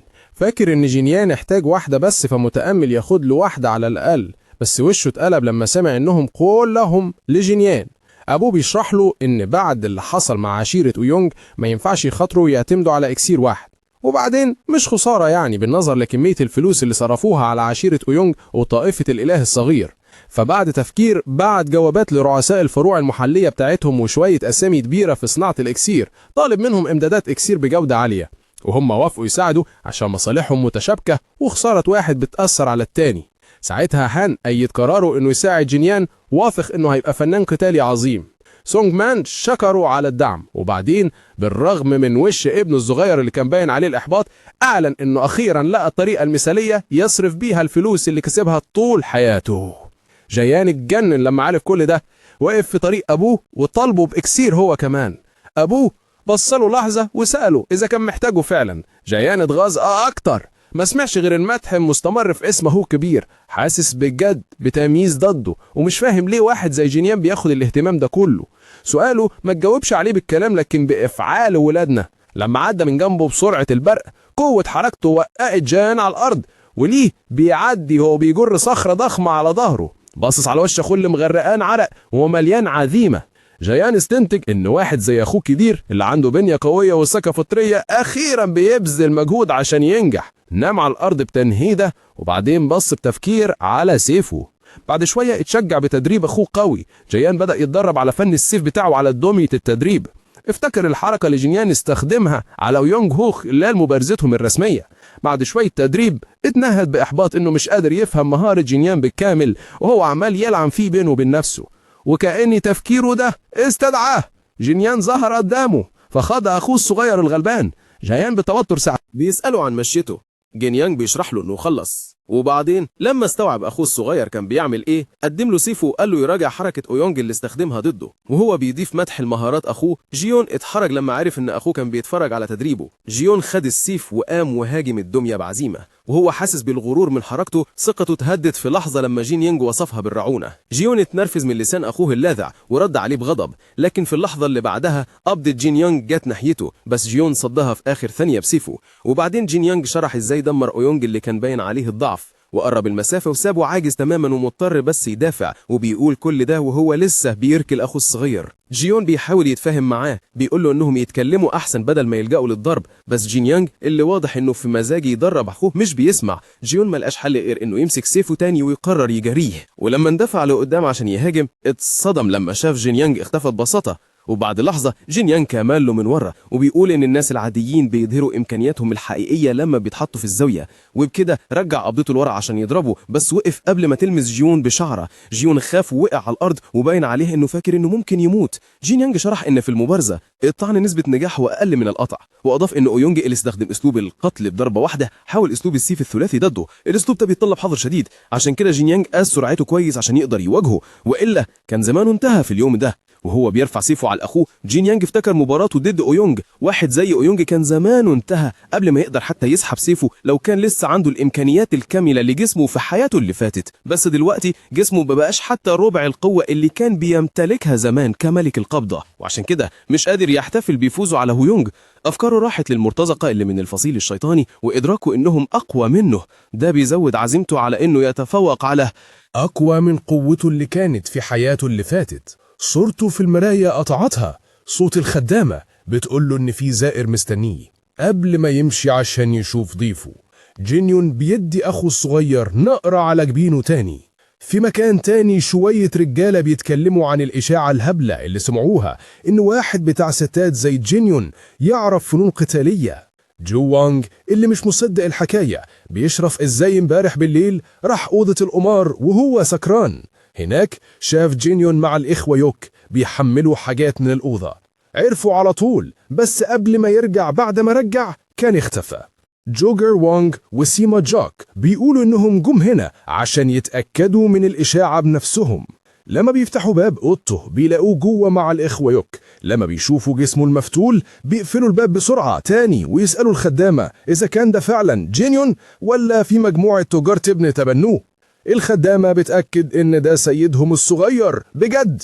الرجالة شكلهم هيغمى عليهم، مش قادرين يستوعبوا الفرق الصادم بين جينيون اللي لسه شايفينه وبين الواد اللعوب التافه بتاع ملوك السماء الأربعة اللي كانوا فاكرين إنهم يعرفوه. في اللحظة دي جينيون بيفتح الباب وبيخضهم خضة عمرهم. بهدوء بيؤمر لحدامة تأكل التوأم وتديهم كمية أكل كبيرة عشان بيأكلوا كتير. أول ما يمشوا بيلفت انتباهه لأصحاب زمانه اللي باين عليهم الرعب منه. بيسألهم إيه اللي جابهم، خايفين يشرحوا فبيدعوا لسلامتهم وخلاص. سيما، جوجر وانغ وجو أونغ والواد بتاعنا جينيون بيكونوا مجموعة معروفة باسم ملوك السماء الأربعة، وهدفهم الرئيسي هو الانغماس في الستات والخمرة. دلوقتي الأربعة أصحاب قاعدين مع بعض وأخيرا مستمتعين بوجبة هادية، وهو بيبص عليهم جينيون بيتذكر ميونغ هاو اللي برضه ادعى انه صاحبه، بس العيال دي مختلفة، دول أقرب لشركاء في الشقاوة. عالمهم بيدور كله تقريبا حوالين الستات والخمرة. جيريونغ بيكسر الصمت وبيسأل عن صحة جينيون، في حين ان جو أونغ بيتفحص عضلاته ومش قادر يصدق ان جينيون بيتمرن فعلا. سيما مع ذلك بيراقب بهدوء تصرفاته وجسمه، بيستنتج ان التحول ده مش حاجة تمارين لوحده يقدر يعملها، جينيون بقى فنان قتالي بجد. بعدين بيسألوه عن مصدر معرفته بالفنون القتالية عشان ده مستحيل يكون اتعلم المهارات دي لوحده. جينيون بيرد عليهم رد مبهم، بيقول انه كان محظوظ بس. سيما بيقول يبقى ده حاجة زي الأساطير اللي سمعوا عنها في الجيانجو. جاريانج بيضيف انه تقريبا معرفناش خالص. فجأة كده جينيون بيقول ان صاحبهم جينيون مات، وده بيخلي تعبيرات وشوشهم تتغير فورا. جاريانج لسه عنده أمل، بيسأل عن خطوتهم الجاية ايه. جينيون بيشرح بعمود انه عليه دين لازم يسدده، وعشان يسدده بيجهز مجموعة يون التجارية. هدفه دلوقتي مش انه يفضل تايه وخلاص، لكن انه يبقى قوي. جو أونغ وجاريانج مصدومين وبيوشوشوا لبعض عن التغيير المفاجئ ده. سيما بقى وشه واخد وضع جدي اكتر، بيتذكر الوقت اللي جينيون مشي فيه بحجة انه هيستريح، بس جينيون كان عارف ان ده كان نوع من النفي. كان محبط ومدرك ان ابوه كان متضايق منه لدرجة انه بعته بعيد. سيما حاول يفرحه ويهون عليه ويشجعه انه يستغل الوقت صح عشان يدرس ويغير نفسه. وقتها جينيون مشي وهو موافق انه هيتغير. قبل ما سيما يودعه، سيما وهو فاكر اللي حصل بيهني صاحبه بجد على انه اتغير للأحسن. للحظة كلهم بيسكتوا وبعدين بيتفقوا مع سيما، وهم فاكرين الوقت اللي جينيون مشي فيه والباقيين ما ظهروش بسبب سكرهم المعتاد. وهو شايفهم بيتخانقوا كده بيتنهد بهدوء ومدرك ان الهبل اللي بيحبوا يشربوا دول هم اصحاب جينيون الحقيقيين. بيصب خمرة لاصحابه وبيسالهم عن خططهم هم دلوقتي بعد ما هو اتغير. وقتها كلهم بيعلمك تواتر انهم مش بتوع تغيير. برضه وهم بيحتفلوا فرحانين ان جينيون على الأقل خرج من ظل المجموعة بتاعتهم عشان يواجه الدنيا. بعد يوم من الشرب والضحك كل أصحابه بيمشوا وبيسلموا عليه بحرارة وبيفكروه إنه يكلمهم لو احتاجهم. وهم راجعين بيكلموا تاني عن تحول جينيون، وسيما دي يقترح إنهم يروحوا بجاوينج. جاريانج بيهزر معاه عن خطوبة محتملة، بس سيما ببساطة بيقول له يروح البيت ويذاكر. هزارهم مكمل لحد ما بيقرروا يستقروا في بيت الريحة الحلوة عشان يسكروا أكتر. في نفس الوقت في نفس بيت الريحة الحلوة زعيم طائفة الإله الصغير يونغ جي سونغ غضبان لما سمعوا بموت يو يونغ هو. رجالة عشيرة يو يونغ قعدوا يحكوا بالتفصيل عن المبارزة الرسمية بين جينيان وقائدهم. لما شيخ الطائفة سأل عن السلاح اللي استخدمه جينيان ردوا عليه إن ملك القبضة السابق اعتمد على قبضته بس. لما سمع كده وش شيخ الطائفة اتقلب وبان عليه الغضب. رجالة عشيرة يو يونغ رقوا يزنوا عشان ينتقموا، بس شيخ الطائفة فكرهم إن ما ينفعش ياخدوا بطار مبارزة عادلة. واحد من عشيرة يو يونغ اعترض وقال إن شيخ الطائفة ويو يونغ هو كانوا المفروض صحاب وإنه لازم يحترم الصداقة دي. يوم جي سونج دمه فار وزعق وقال إنه مش ملزوم لحد ميت، وبعدين أمرهم ياخدوا الجثة ويمشوا ويعتذروا للحرس بتاعه على الإزعاج. بعد كده يوم جي سونج فضل يفكر في مشكلة تانية، وهي أن مجموعة أوني مورشانت رفضت تدفع الضريبة. من غير يو يونغ ككارت رابح خسروا نفوذهم. المرؤوس بتاعه فكروا ان رفضهم للدفع معناه انهم ما بقوش معترفين بسلطة الطائحة. يوم جي سونج وافق. المرؤوس سأل بعدها اذا كان ناوي يقتلهم، بس الزعيم بتاعه هز راسه وقال انهم مش بلطجية. المرؤوس ضغط عليه وسأله اذا كان ناوي يسيبهم يمشوا كده وخلاص. قبل ما يرد يوم جي سونج لمح 3 من صحاب جينيان لسه بيتكلموا عن تحول صاحبهم. لاحظ وجودهم وعدى من جنبهم وقاصد يسمعهم كلام عن مجموعة أوني مورشانت. اتكلم بصوت عالي شوية عشان يسمعوه، وقعد يفكر بصوت عالي عن كم الفلوس اللي أبو جينيان وجينيان نفسه كواريث لازم يكونوا ممتلكينها. سيما لقط الكلام على طول وبلع الطعم. بعدها سيما جري على صحابه وحكى لهم على كل حاجة، بس جينيان اتثائب بس لما سمع الخبر. سيما فكروا إن ممكن يهاجموه في أي لحظة، بالذات إن ما عندهمش فرقة حراسة بعد ما خلصوا على يو يونغ هو. في نفس الوقت جينيان كان بيفكر في طائفة الإله الصغير، وده اللي ماك كان بلغه بيه. بعد لحظة تفكير بسيطة سأل سيما فين رجالة الطائفة دلوقتي. سيما رد وقال إنهم في القاعدة بتاعتهم. جينيان قال له يدخل جوه واداه روب عشان يلبسه. صاحبه المخلص سمع الكلام وسأله تاني عن مكانهم بالظبط. سيما قال له إنهم في مخزن فرقة الحراسة. لما سيما فهم إنه ناوي يروح على قاعدة طائفة الإله الصغير على طول اتجنن. بيتجنن. بيفكر جينيان إنهم يدوب 2 بس، في حين إن الطائفة كلها هتبقى موجودة وما معهمش حتى خطة عدلة. جينيان بيطلع سلاحه ويوضح لصاحبه إن دي الخطة، وبعدين بيحط السكينة بالراحة على رقبة سيما وبيأمره يوريه الطريق. صاحبه الغلبان مفيش قدامه حل غير إنه يوصله لقاعدة طائفة الإله الصغير اللي واقف على بوابتها الرئيسية عشرات الحراس. أخيرا عند المدخل سيما بيفكروا إنه ملوش لازمة في الخناقة، بيرد عليه بهدوء ويقول له يمشي لأنه داخل لوحده. جينيان بيضايق شوية من التمشية دي وبيحذروا تاني من خطورة اقتحام مكان فيه مئات الحراس، بس جينيان بيرزع الباب ويفتحه ويقولوا انه هيعمل بالظبط اللي كان بيعمله في حياته اللي فاتت. كدان وسينج قانون حياة الواد بتاعنا بسيط، عمره ما يرجع في خناقة، لا لما كان يتيم بيصارع في عالم جونغهو ولا حتى في فترة حكمه كملك القبضة، وحتى دلوقتي بيرفض يتزحزح، بالذات لما الموضوع يوصل لحبه للخناق. أول ما الناس كلها بتلاحظ الباب بيتفتح بيبصوا ناحيته، بس الواد بتاعنا داخل ولا كان فيه حاجة ولا بان عليه أي خوف، وبيسأل عن كبرهم. واحد من الحراس بيتغاظ من وقاحة المتطفل بيتقدم عشان يضربه، بس جينيان بيتحرك أسرع وبيمسك الراجل من رقبته وبيوقعه في حركة واحدة سريعة. الحراس بيحذروه إنه واقف في وقرهم. قبل ما الخناقة تتطور كبير الطائفة نفسه بيظهر بسبب الدوشة وبيطلب يعرف مين ده. جينيان بيرد بكل هدوء وبيقول إنه قاتل مأجور. كبير الطائفة بينبسط لأنه عمره في حياته ما شاف قاتل مأجور داخل بكل بجاحة كده، وبعدين عينه بتقع على قبضة جينيان المتورمة وبتيجي في باله ذكرى عن الكلام اللي دار بينه وبين واحد من عشيرة يو يونغ. في لحظة بيدرك مين اللي واقف قدامه. جينيان الواد بتاعنا بيرد بحرارة وبيقول إنه ممكن يكون جينيان. ده بينور وش كبير الطائفة لأنه ما كانش متوقع إن حد زيه يقتحم منطقته، بس ده بيسهل أمور كتير. ناوي يستغل الفرصة دي على الآخر. من غير تردد بيؤمر حرسه يقبضوا عليه. في نفس الوقت الواد بتاعنا بيتذكر آخر مرة اتخانق فيها مع خصوم كتير في حياته اللي فاتت، ومع بداية المعركة هو عارف إن جسمه الحالي مش بنفس قوة زمان، بس ده ما يمنعش إنه يستمتع بالخناقة. مع كل ضربة بيوقع الحرس يمين وشمال، بيلكمهم ويفشخهم ورا بعض بسرعة البرق. شوية حرس رجعت لورا بالبديهة مرعوبة من القوة الوحشية اللي بيوريها وهو بيحارب ناس كتير كده بإيده العارية. فجأة بيتجمد للحظة وسهم بيقطع خده من ورا. بيلف بابتسامة خفيفة وبيتهم زعيم الطائفة بتبويخ سلاحه اللي بيبرق. زعيم الطائفة بيعترف إن السيف غالي فعلا ونادرا ما بيستخدمه، بس عشان واحد زي المتطفل القوي ده بيستعد يعمل استكلاء.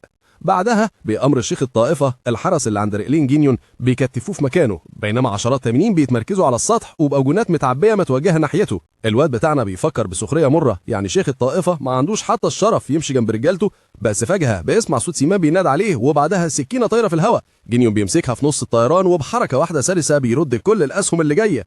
قوة الردة بترخي قبضة الحرس عليه. زعيم الطائفة بيبص بذهول على اللي شافه ده. الواد بتاعنا بيرفع إبهامه لصاحبه المخلص وبعدين بيرجع للخناقة. بيرمي السكينة ناحية زعيم الطائفة والحافة بتعدي جنب رقبته. بنبرة كئيبة بيعلن إن زعيم الطائفة هو الاستثناء الوحيد المستعد يستخدم عشانه سكينة بدل قبضته. دلوقتي بيأس زعيم الطائفة بيؤمر مرؤوسيه بقتله، بس قبل ما يقدر يرد الواد بتاعنا بيكون واصل عنده وقبضته جاهزة. الزعيم الجبان ما بيترددش يستخدم عشيقته كدرع بشري. بضربة سريعة ومتحكم فيها جينيون بيلكم الراجل وفي نفس الوقت بيسحب الست للأمان، بيقول لها تمشي، وبعدين بيرجع ببسطته لزعيم الطائفة اللي متكوم زي حيوان محبوس. زي كل خصم واجهه جينيون، الراجل ده بيدرك انه مستحيل يكون وريث مجموعة اونيمرشنت، بس فنان قطيري محترف اللي يقدر يحارب كده. عشان ينقذ حياته زعيم الطائفة بيرد على جينيون مبلغ كبير من المال. قبل ما الراجل يقدر حتى يخلص جملته الواد بتاعنا بيرزقه فيه لكمة بتوقعه على الأرض. ببرود قاطع جينيون بيعلن انه مش محتاج فلوس من واحد بيقدرها اكتر من حياة البني ادم. بعد ما بيضربه كويس بينهي حياة الراجل، وشه متشنج ومش مائز. لما شاف دمات الاشكال دي وبعد ما الموضوع خلص، جينيون بيمشي مع صاحبه وحبيبه زعيم الطائفة. سيما بيعرض يوصل الست وجانيون بيوافق. الاتنين بيتفرقوا وهم ماشيين. الست بتعرف سيما بسرعة، بيتخض وبيكشف وشه، وهي بتقول له انها شافته كذا مرة في بيت العطور الحلوة. بتشكره من قلبها وبتوعده تعزمه على خمرة نظيفة المرة الجاية لما يزورهم. بيرفض العرض وبيقول لها مش رايح أي خطوبة تاني. بتبص عليه باستغراب على التغير اللي حصل له. بيبص على صاحبه وبكل هدوء بيقول انه مستعد يغير نفسه زي ما جانيون اتغير. اما جانيون فدماغه اصلا في الفطار. بعد ما بينعنش نفسه في اوضته، جانيون بيقعد يفطر مع اخوات يوك، بيشجعهم ياكلوا على قد ما يقدروا. بيفرحوا بكرمه وبيسألوه لو ممكن ياكلوا 7 مرات في اليوم. بيرد عليهم عادي ومش بيفكر. فجأة بياخدوا بالهم من الجرح اللي في وشه وبيسألوه ايه اللي حصل امبارح بالليل. السؤال بيرجعه لذكريات الكمين اللي هزته بجد، مش حاجة كانت ممكن تهزه في حياته اللي فاتت، بس دلوقتي بتخليه يعرف انه لازم يتمرن اكتر من العادة. لازم يفضل يضغط على نفسه عشان يستعد للانتقام من الفصيل الشيطاني، وعشان يفضل يقوي مجموعة يونا التجارية. في اللحظة دي بيبلغوه انه استلم طرد. بيفتحوا وبيلاقي جواب من جو اونج جوه الصندوق. الجار بيمزح وبيمدحه على التحسن اللي عمله، وبيفكروا انه شرب كاس واحد بس امبارح بالليل. الحقيقة جو اون كان راح يوصل حاجة بطلب من أبوه بس نسيها، فدلوقتي بيبعتها بداله. بيختم الجواب بوداع جانيون وبيفكروا يقوى عشان خاطر شقلة الأنجاز بتاعتهم. لما جانيون بيفتح الصندوق بيلاقي كذا جذر زهرة صوفية عمره قرن. بيندهش لما يعرف ان الأعشاب دي ممكن تكون عمرها حوالي 500 قرن. ده معناه انها ممكن تساعده يرفع فن المرحلة 10 البرق للمرحلة 5. بعدين بيكشف على كيس تاني في صندوق جواه بيلاقي جواب من مجموعة تايهو التجارية موجه لأبوه كعلامة صداقة. بيستنتج ان أبوه أكيد استغل علاقاته عشان يطلب من مجموعة تايهو التجارية اللي هي من أغنى المجموعات في المركز طيارات عشان يوصلوا الحاجات الغالية دي. لما بيفتح الصندوق عينيه بتوسع لما بيشوف جوهر اللازورد. ده كنز دفين لفنانين الدفاع عن النفس، مفيش أغلى منه غير عنب النبي الأسطوري وزهرة القمر وجينسنج التلج اللي بقاله 10,000 سنة. الإكسير ده نادر لدرجة إن فنانين الدفاع عن النفس ممكن يقتلوا عشان ياخدوه، ولما بيشم ريحته بيتأكد إنه فعلا جوهر اللازورد، لأنه ده منه كام نقطة في حياته اللي فاتت. اللي مش فاهمه إزاي أبوه عارف يجيب حاجة زي دي. وبعدين من غير تردد بيرمي جذور زهرة الصوف لكل واحد من إخواته اليوك، وبيأمرهم يحرسوا أوضته وهو بيركز إنه يوزع طاقته، وبيأمرهم كمان ياكلوا الجذور دي أول ما يطلع من الأوضة. واحد من إخواته اليوك بيبص على الحاجة اللي في إيده باستغراب. جينيون بيشرح له إن دي حاجة هتخليهم أقوى، بس بيحذرهم إنه ما يضيعوهاش عشان هي غالية قوي. واحد منهم بيتفاجئ لما بيسمع كده، وبعدين بيقول عادي يعني إن أبوه جاب إكسيات كتير شبه دي عشانه هو بس. جينيون بيتنهد وفهم أخيرا إن الموضوع كله فلوس. بعد ما بياكل الروبي، جينيون بيقعد متربع في أوضته بيتأمل وبيجمع طاقة لمدة 2 ساعتين. طعمه مر، بس بيفتكر إن ده اللي بيخليه شبه فنون الدفاع عن النفس بالظبط. مؤلم بس بيدي نتيجة. شوية وبيحس بحرارة بتطلع من جواه من الإكسير وهو مرتاح لأنه كان بيدرب جسمه الجديد ده. بس فجأة وجع حارق بينتشر في كل حتة فيه. بيحاول يكتبه بس بيزيد أكتر وأكتر ومش قادر يستحمله. بيجز على أسنانه وبيقرر يواجهه وبيوجه طاقته عشان يسيطر عليه. بعد كام ثانية عذاب بيتنفذ أخيرا براحة لما الوجع بيهدى وجواه بيبدأ يبرد. وبعدين بيستخدم فن البرق بتاعه وابتسامة نصر على وشه لما بيفهم إنه وصل للمرحلة 5. بيبص على جسمه وبيلاحظ إن ريحته كحول، وده بسبب إن صاحب الجسم القديم كان مدمن كحول. بابتسامة بيقول لجينيون القديم مع السلامة. دلوقتي جه وقت إنه يجرب جوهر اللازورد، وده مش سهل. أجسام كتير بتتبخر زي كوباية رمل في الفرن من تأثيره، بس هو عارف إنه لازم يستحمل. في اللحظة اللي بعدها بيحس بطاقة الروح بتاعة الجوهر محوطة وكأنها بتختبره. في الأول قرر يكتم طمعه في السلطة، بس بعدين غير رأيه وراح زائق الطاقة دي، مصمم يعديها ويبقى قوي بجنون. عدى 7 أيام وهو محبوس في أوضته شغال على الطاقة، وأخوه الصغير النيرد قلق عليه. يوك أخا ومقفله وفكروا إن أستاذهم مانع منعا باتا أي حد يدخل الأوضة. قبل ما الأخ النيرد يقدر يقول حاجة، انفجار كبير طلع من أوضته ووقف زي الشبح، عينيك بتطلع برق بنفسجي. اخوات يوك اتصدموا من المنظر، بس هوايون اذكى واحد فيهم عرفها على طول انها انحراف الطاقه المشهور من الريح اللي في الجو. جريوا عليه وهو بيقع على الارض. اخوات يوك بيحاولوا بكل قوتهم يفوقوه. هوايون قلقان وخايف قرب من اخوه الكبير اللي رفع راسه بنفس النظره الجامده. جينيون قام وبص لاخوه، وشه كان مخليه زي الشبح اللي عايز ينتقم.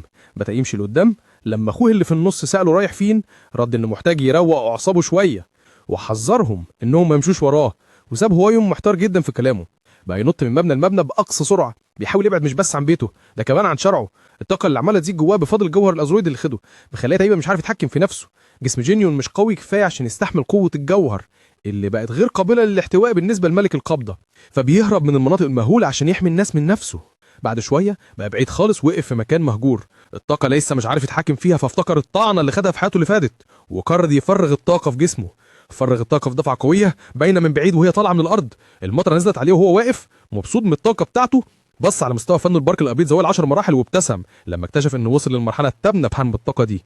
لما رجع البلد هدومه كانت متقطعه من الطاقه اللي فرغها من جسمه. لما لاحظ نظرات الناس حواليه اشترى شويه هدوم. لما سال صاحب المحل عن السعر الراجل رفض ياخد فلوس، وعرف انه اللي غلب الشلة المتنمرة زي عشيرة أو يونج وطائفة الإله الصغير وطفش باقي البلطجية. بيشاور على عياله وبيقول إنهم بييجوا هنا بعد كده، فدي عربون شكر منه. العيال كمان بيقدموا له شمسية وبابتسامة أخيرا بيقبل شكرهم. بره بيبص على الوشوش الهادية بتاعت الناس اللي حواليه وبيكتشف إن صاحب المحل كان عنده حق. عمره ما فاهم بجد تأثير خناقته على الناس التانية، بس لما افتكر كلام صاحب المحل وابتسامات الناس حس بإحساس غريب عجبه. فجأة اللحظة دي اتقطعت بصوت عالي، بيبص لقدام وبيشوف ناس بتجري ورا ميونج هو.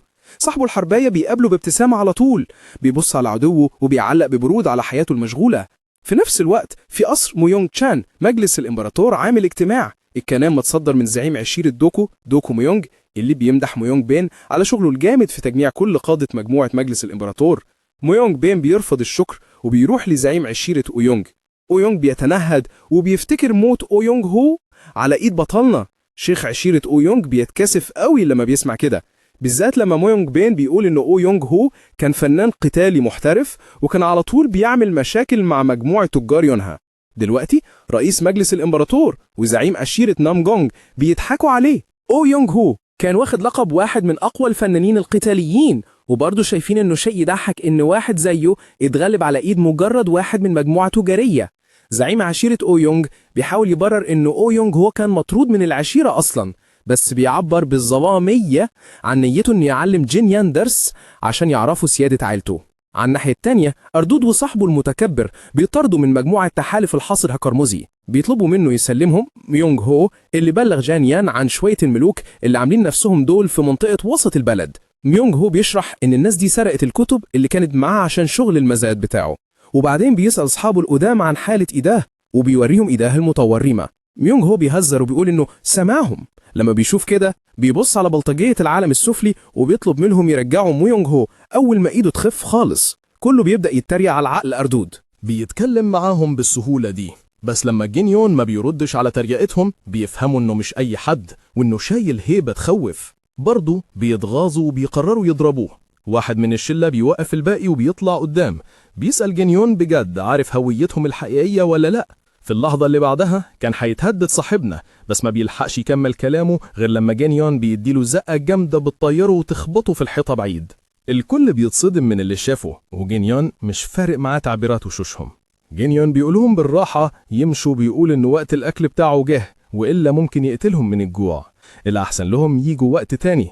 وبيزود كمان إنه يا إما هو يا إما الواد الصغير بتاعي هيلاقوهم عشان الخناقة بعدين. أخيرا عصابة الحاصد القرمزي بتفهم وبتودعهم دلوقتي بقى ميونج عنده الجرأة يطلب منه يشتري له حاجة، بالذات نودلز. وبيقول كمان إنه لما جينيون ضربه المرة اللي فاتت كان هيموت عشان كان جعان، وبيفضل يرغي عن أهمية الأكل عشان يتعافى. أخيرا جينيون بيقول له يسكت، بيقول له يطلب وخلاص من غير كلام كتير. وبعدين بيروحوا مكان جينيون عشان ياكلوا نودلز. ميونج هو مبسوط قوي إنه أكل أكلة كاملة، بس بعدين بياخد باله من تغيير في طريقة أكل صاحبه، زي ما يكون واحد كان بياكل قليل قوي دلوقتي بياكل كأنه بقاله أيام ما أكلش. بيديلهم محاضرة صغيرة عن التغيير الطبيعي، وبعدين بيطلب 4 أطباق لأصحابه. الكلام بيتحول ليوك توينز، وصاحبنا بيقول لميونج هو إنهم كويسين وعادة بيتمرنوا عنده. ميونج هو بيعلق على طريقة أكلهم الشرهة اللي بتخرم ميزانيته لما بيكونوا معاه. جينيون بيفكروا بالراحة إنه معاه فلوس كفاية. صحابه القدام بيتغاظوا وبيردوا عليه إنه بينهب فلوسه برضه. الكلام بيتغير بعدين لما ميونج هو بيهتم يعرف مصدر معرفة جينيون بالفنون القتالية. صاحبه بيسأله ليه. ميونج هو بيرد بالراحة إنه عايز يهزم عصابة الحاصد القرمزي والفنون القتالية ممكن تساعده في الموضوع ده. بيشارك كمان بمعلومات عن زعيم العصابة اللي عنده مئات من التابعين. فين ما بيتخانقوا بيكونوا كتير قوي، مع انهم بيهربوا لما بيكون لازم. ساعتها جينيا بيعرض عليه يدربه بنفسه، وميونج هو بيوافق على طول وبيوعد انه هيتبع كل تعليماته. وميونج هو بياخد الموضوع بجدية. ما هم مسمينه الثعلب السام ببلاش. في اللحظة اللي بعدها يفاجئ صاحبه القديم الطماع ويطلب منه يحني راسه. ميونج هو مكسوف قوي بس برضه بيحني راسه، وبعدين بيرفع نفسه وبيتقف وبيقول لجونيون يعلمه كويس. بعد كده في اللحظة اللي بعدها الواد بتاعنا بيفتح الشمسية بتاعته وبيوريه ازاي يلف ايده حركة السيف. ده بيعصب صاحبه القديم عشان لسه محني راسه وهو بيتقف ويقول انه كان هيرمي زبالة على باب مجموعة التجار بتاعته. بس في اللحظة اللي بعدها بيتخربط بنفس الشمسية، وجينيون بيعلمه يمسكها بإيد واحدة ويلفها بنفس الطريقة اللي بيوريها له. لازم يعمل كده بالشمسية المستعارة دي مئات الآلاف من المرات قبل ما يرجع له. ميونجو متردد، مش متأكد إذا كان يقدر يكرر العدد ده كله من المرات، وجينيون بيغيظه بلقبه وبيقول له يستسلم من تعلم فنون القتالة ومش هيقدر يعمل كده. ميونجو لسه متردد حتى بعد التعذير. الواد بتاعنا بيقرر يدي لصاحبه القديم صدمة واقع. بيمسكوا من يأته وبيفكروا إن قتل حد مش لعب عيال. تمرين لف الشمسية ده هيدرب دراعاته عشان يقدر يقتل عشرات من أعضاء عصابة الحاصد القرمزي بالسيف خشبي. بس لحد دلوقتي هو بس بيهرب منهم خايف. وبعدين بيقول ببرود إنه واحد يائس زيه الأفضل اللي هيموت. ميونجو بيرد بعصبية إنه مش عايز يموت. جينيون دي لدوق بيسأله يختار إذا كان عايز يبقى شخص يستاهل لقب الثعلب السام ولا يفضل زي الفار الجبان. للحظة صاحبه القديم بيفضل ساكت، وبعدين أخيرا بيطلب يستعير الشمسية وبيمشي بيها. بعد ما دفع حسابه وودع صاحبه، جينيون بيفكر في اللي قاله ويستغرب إذا كان الواد الصغير بتاعي هيستمر في التدريب ولا لأ. أفكاره بعد كده بتروح لعصابة تحالف الحاصد القرمزي وبيقرر يوفي بوعده إنه هيتعاقبهم. في نفس الوقت في قاعة البيت الهوا الزعيم غضبان جدا وبيضرب شوية من مرؤوسيه، في حين إن الباقيين بيرتعدوا من اللي بيحصل. بيطلب يعرف سبب إنهم سابوا ميونج هو يمشي. بعد ما عرف كل حاجة زعيم العصابة بيتأمل بس مش قادر يستوعب ان ابن مجموعة تجارية بيقف ضد رجالته الأشقياء بتوع العالم السفلي. واحد من مرؤوسيه بيشرح ان جينيون مش مجرد واحد بيدعي انه استاذ في فنون القتال، في ناس بتقول انه اقوى واحد في منطقة سانجوا. بس لما شاف تعبير وش زعيمهم ما بيكملش الجملة. القائد بيأمر الباقيين يرجعوا للمجموعة اللي متكلفة تلاقيهم هما الاتنين. بيقول ببرود انه عايز مايونهو وجينيون ميتين. في نفس الوقت الواد بتاعنا برضه بيتعلم عن تحالف الحاصد القرمزي وقايده. واحد من اخوات يونك بيقول له ان العصابة دي سمعتها وحشة قوي في تقطيع خصومهم. لحد دلوقتي قتلوا قادة بارزين كتير من طوائف مختلفة زي طائفة نوبيو، طائفة القرن وغيرهم. بعد ما بيعملوا كده بياخدوا الفصائل الصغيرة دي في منطقة يوكوان وبيخلوا مجموعتهم أكبر. نتيجة لكده المؤسسات والمحلات في منطقة يوكوان مالهمش حل غير انهم يدفعوا جزية لتحالف الحاصد القرمزي بغض النظر عن نوع الشغل اللي بيعملوه. هم بيدوروا على مايهو بسبب الجزية دي برضو. جانيون بيشرح ان العصابة استولت على بيت المزادات بتاع صاحبه القديم. اخوات يونك موافقين، بيقولوا ان حاجة زي دي غالبا هتبقى من شغل العصابة. بعد ما عارف كل ده الواد بتاعنا فهم انه ملهوش حل غير انه يلاقي العصابة. غير كده مجموعته التجارية هتتجرجر في البلاوي دي اول ما يعرف هويته. وهم في منطقة التصوف في يوكوان جوه بيت العشق، المدام بتدي تعليمات للمرؤوسين بتوعها لما فجأة سمعوا صرخة عالية. جريوا على طول على البنت. واحدة من المرافقات بتقول لها ان البنت دي مع قائد تحالف الحاصد القرمزي، لكن بعد كده لقوا على بنت تانية لسه جوه مع القائد. المدام لما شافت حالة البنت قالت لان الرؤوسة بتاعتها تاخدها اوضتها وتخليها تستريح وهي هتشوف الضيف الجديد. في نفس الوقت المرؤوسين واخدين تعليمات ان هم ما يزعلوش قائد الحاصد القرمزي. جون جونغ ها بتقرب من الضيف الجديد بتاعها اللي هو الواد بتاعنا، بتحاول تلطفه لكن هو بيسأل على طول عن قائد الحاصد القرمزي.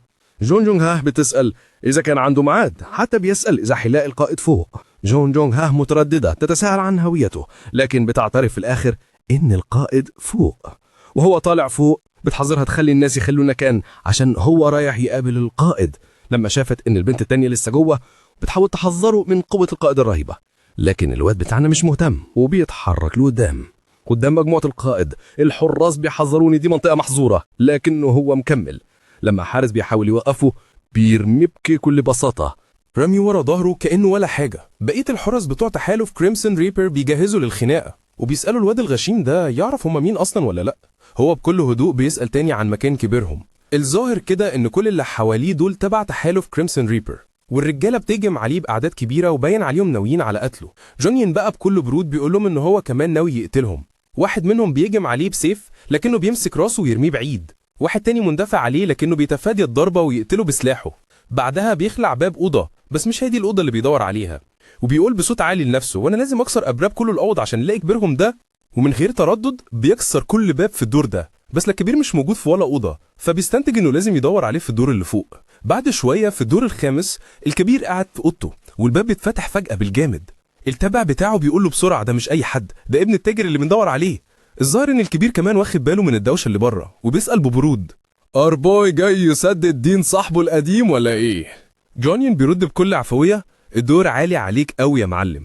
الكبير بيساله: خايز تطلع لفوق وتتخانق مع حفله الترحيب اللي عملها لك رجالتك؟ أربوي بيتقدم لقدام وبيقول له بكل هدوء: ده انا متخصص في الحركات دي. ولما وشه بقى في وش الكبير، الراجل المتوحش ده شكله عملاق جنبه.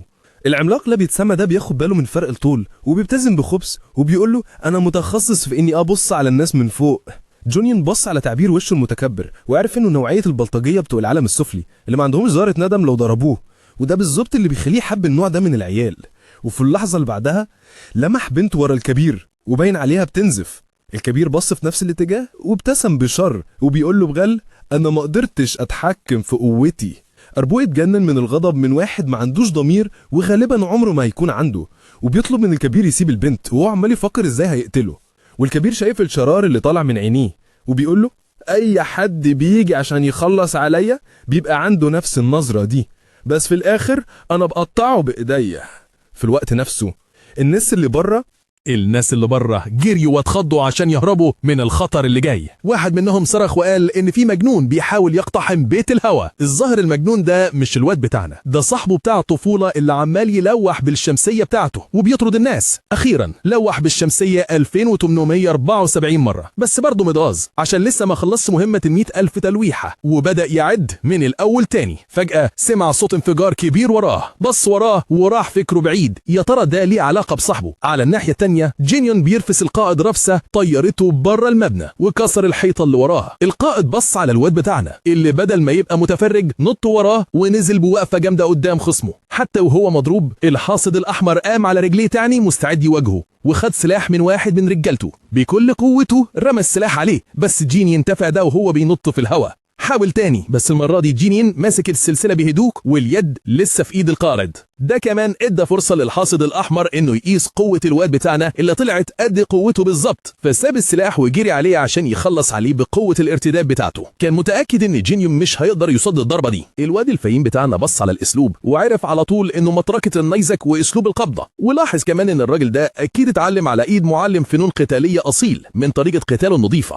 بس القائد استهتر بيه، جينيون ده ملك القبضة ويصد هجمة خصمه بسهولة. في اللحظة اللي بعدها لكم الراجل جمد في بطنه خلاه يصرخ صرخة. القائد بص على بطنه اللي اتعورت وعرف على طول اسلوب قبض جينيون المتدرب عليه واستعد عشان يديله قتلة نظيفة. عضلاته اتموجت بطاقة خام وهو بيجري لقدام مستعد يقطعه. جينيون هادي زي عادته مسك رقبته وخبطه في الارض من غير اي مجهود. القائد مش فاهم ليه هو في وضع اسوأ قصاد الراجل ده مع انه بيحارب بكل قوته. دلوقتي الواد بتاعنا مسك وشه ورجع له كلامه اللي كان بيعايره بيه، وانه دلوقتي هو اللي بيبص لجينيون من تحت. وبعدين بيبدأ المرحلة التانية من فن البرق الأبيض بتقو وهو لسه ماسك وش الزعيم اللي عمال يصرخ من الوجع، وكل لحظة بتعدي بيعلي المرحلة للمستوى اللي بعده لحد ما بيستخدم المرحلة الخامسة. شويات الشغالين بتوع تحالف الحصد القرمزي وهم شايفين كبيرهم بيتلوى وبيسمعوا صراخه محتارين يدخلوا يساعدوه ولا لأ، بس وشوشهم باين عليها الخوف اللي ماسكهم. واحد منهم بيعرف تقنية فن البرق الأبيض، دول 10 مراحل.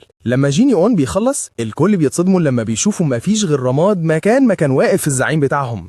بيقوم على رجليه ويبص ببرود على مجموعة الحاصد القرمزي ويسألهم مين اداهم الحق يلموا ضرايب وفلوس جازية من عرق الناس الغلابة، وبعدين بيتحداهم لو عايزين يستعرضوا قوتهم يقولوا الأول، وبيحذرهم إنهم هيلاقوا نفس مصير كبيرهم. في نفس الوقت تحالف الحصد القرمزي ولع وهم بيفكروا إنه مجرد راجل واحد ممكن يعرفوا يقتلوه برضه. وبعدين الواد الصغير بتاعي وهو بيبص عليه بيتساءل بصوت عالي إنه لو الحصد الأحمر مات ممكن ما يكونوش محتاجين يدفعوا جزية تاني. الراجل اللي جنبه بيرد ويقول إن الجينيون ممكن يبدأ يطلب فلوس جزية هو كمان، بس الواد الصغير بتاعي بينكر ده فورا وبيدافع عن صاحبه بتاع طفولة. هو عارف ان صاحبه معاه فلوس كفايه تخليه عمره ما ينزل المستوى ده، وبعدين بيرجع يعد ضربات الشمسيه بتاعته تاني، وده بيخلي واحد معاه يعلق على حركاته ويقول عليه مجنون. مع كل ضربه الواد الصغير بتاعي بيضرب بالشمسيه بتاعته وبيفتكر الوقت اللي جيليون سأله فيه إذا كان بجد عايز يبقى فار ولا ثعلب سام زي ما كان بيدعي. هو عارف إن كل واحد جواه شرارة عشان يعمل حاجة، ومسؤوليته هو إنه يغذي الشرارة دي. هو فاهم إن صاحبه عايز يبقى قوي لدرجة توصل للجنون، بس فجأة بيقف وهو بيبص على صاحبه وهو بيحارب شوية الحاصد القرمزي، وبيعلن إنه هو الثعلب السام مش فار جبان. بعد ما بيخلص من تحالف الحاصد القرمزي، جينيون حتى ما بيلحقش يغسل الدم من هدومه لما أخوه المهتم النورد بيظهر على بابه بيتحجج إنه كان طالع يشرب حاجة. أخوه اللي في النص جاي ياخد نصيحة في موضوع ما، بس المهتم عايز إجابات عن الدم. الواد بتاعنا بيواسيه وهو بيشرح له إنه مش بتاعه، وده اللي أخوه كان خمنه أصلا. وبعدين هو أنيو ليون أخيرا وصل للنقطة اللي جه عشانها، وهي إنه عايز يبعت للتجار دول حاجة كتقدير ليهم على الإكسيرات القيمة اللي بعتوها. الأول عايز يبعت حاجة لتجار تايهو، بس عايز يعرف قيمة الدواء اللي بعتوه ده قد إيه. ساعتها جينيان افتكر إن المجموعة دي هي اللي بعتت خلاصة الأزورد، ورد إن قيمتها عالية قوي لدرجة إن واحد زيه ما يقدرش حتى يقدرها. أخوه اتصدم، مش قادر يستوعب إيه اللي ممكن يدفع قصاد حاجة بالمنظر ده. جينيان شايف إن بعت بضاعة أو فلوس مش فكرة كويسة، ومفاجأة لأخوه اقترح يعملوا تحالف تجاري بدل كده. وكمل شرحه وقال إنه جنب الأسماء الكبيرة زي تايهو في كمان مجموعة أصغر زي مؤسسة ويست إسكورت اللي ملهاش أي شكل رسمي للحماية. تحالف زي ده هيكون طريقة كويسة عشان يردوا لهم الجميل عن طريق توفير الحماية ليهم. هو يان متردد وحاسس ان الموضوع اكبر من مقدرتهم. جينيان نصحوا يبداوا صغير، يدخلوا بس تجار تايهو ومؤسسه ويست ويند اسكورد دلوقتي كنوع من رد الجميل. الاخ النرد اللي مشغول بالتخطيط اصلا عايز يعرف القواعد ورسوم العضويه. جينيان قال له ما ياخدوش اي رسوم دلوقتي ويخلوا القواعد بسيطه. اخوه عايز يعرف ايه هدف التحالف. ساعتها افتكر كلام مندوب مؤسسه الاسكورت اللي طلب حمايته بعد ما طارد منظمتين عصابات من المدينه دي، فقال ان هدفهم هو حمايه أرواح التجار، وكمان عايز يعمل خط اتصال مباشر عشان يقدروا يوصلوا له في المواقف الصعبة. أخوه أشار إلى إنه ممكن تحصل ظروف حتى مجموعات كبيرة زي تجار تايهو ما يقدروش يتعاملوا معاها، زي مثلا لو حد من عالم الجريمة في جونغهو ضايقهم، إيه الإجراء اللي هياخده؟ رد بحزم إنه هيتعامل مع الأمور دي بنفسه، وده خلى أخوه متردد، بس شرح له إنه بما إن التجار دول ادوا له دواء خلاه أقوى يقدر يعمل لهم ده قصاد كده. وبعدين جت مسألة تسمية التحالف. هو يان اقترح يسموه تحالف التجار العظيم، بس رفض، مش عايزه يبقى شبه تحالف كريمسون ريبر وعدلها لجمعية التجار العظيمة. في اللحظة دي هو يان فكروا كمان انه من ساعة ما اخوه الشرير رجع حجم شغله زاد. الحمل زاد، بيعتذر، بس هو يانج بيطنشها بابتسامة، بيقول أحسن للتجار يكونوا مشغولين. في اللحظة دي واحد من رجالتهم بيجري وبيزعق إن فيه مصيبة جديدة حصلت. لما سألوه كشف وهو متخض إن اللورد أويانج وتلاميذه جم بنفسهم. في نفس الوقت الجماعة دي قاعدة في القاعة الرئيسية بتاعة مجموعة التجار. اللورد أويانج لسه بيغلي من الإهانة اللي شافها في اجتماع جمعية الحكام، عشان كده بيأكد على تلاميذه إن كل واحد فيهم لازم ياخد دوره في قتال جينيون عشان عايز يموته موتة وحشة. ده غير إن اسم عيلتهم مش هيرجع بمجرد انتصار واحد. كلهم وافقوا في ساعتها. بعدها شينسو بايك بيسأل إذا كان صحابه هيستخدموا أسلحة بما إنه هيحارب بإيده فاضية. أويانج ميونج وافق يستخدم قبضته برضه، بس وان مش واثق من نفسه زيهم وناوي يستخدم سيفه. أخوه بيتريق عليه بسبب كده، بس وان بيرد إن جينيون ده واحد قدر يهزم واحد زي أويانج هو اللي عنده خبرة كبيرة في الجينغ هو.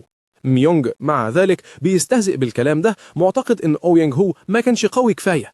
في الآخر بأمر بغرور للخدم إنهم يستدعوا جينيون عشان يجي بنفسه، بس بدل منه الأخين يوك وصلوا وبلغوا إنهم لازم يروحوا للملحق بدعوة من سيدهم.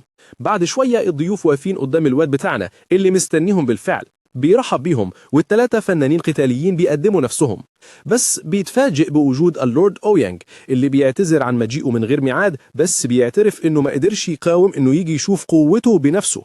جينيون فهم إنهم جايين عشان مبارزة وبيسأل عن النظام بالتحديد.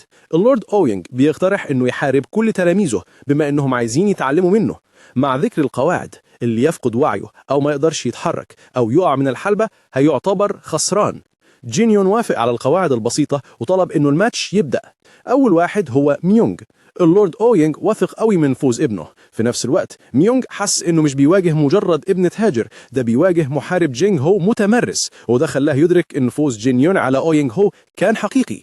جينيون بيسألوا عن سلاحه، بس قبل ما ميونج حتى يخلص رده المتحجرف خد ليكم لكن جامدة من جينيون اللي طيار اللي بيخليه يخبط في الحيطة اللي بعيد.